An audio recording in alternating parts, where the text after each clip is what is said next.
Untuk urusan gelar juara Liga 1 2022-2023, skuad PSM Makassar dinilai lebih layak dibanding dua pesaingnya, Persib Bandung dan Persija Jakarta. Skuad PSM Makassar memiliki sejumlah capaian atau rekor musim ini yang lebih mentereng dibanding Persib Bandung dan Persija Jakarta. Hal ini kemudian membuat PSM Makassar lebih difavoritkan dibanding Persib Bandung dan Persija perihal perburuan gelar juara Liga 1 musim ini. Dan berikut disajikan 4 rekor AJ PSM Makassar sepanjang Liga 1 2022-2023 hingga pekan ke-27. 1. Kemenangan beruntun. Skuad PSM Makassar memegang rekor sebagai tim dengan kemenangan beruntun terbanyak dibanding klub Liga 1 lainnya. Rekor yang dicapai PSM Makassar yakni 7 laga dengan kemenangan beruntun. 2.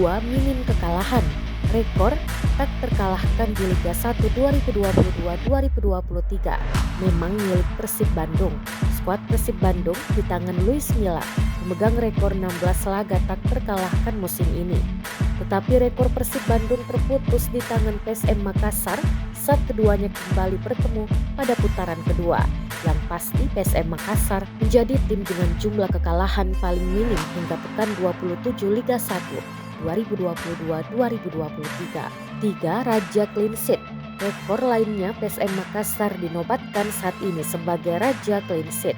Skuad PSM Makassar tak kebobolan alias clean sheet sebanyak 10 laga. 4. Shoot on target terbanyak. Dengan jumlah gol kedua terbanyak sejauh ini, sudah barang tentu PSM Makassar menjadi tim dengan jumlah sepakan mengarah atau shoot on target terbanyak pula.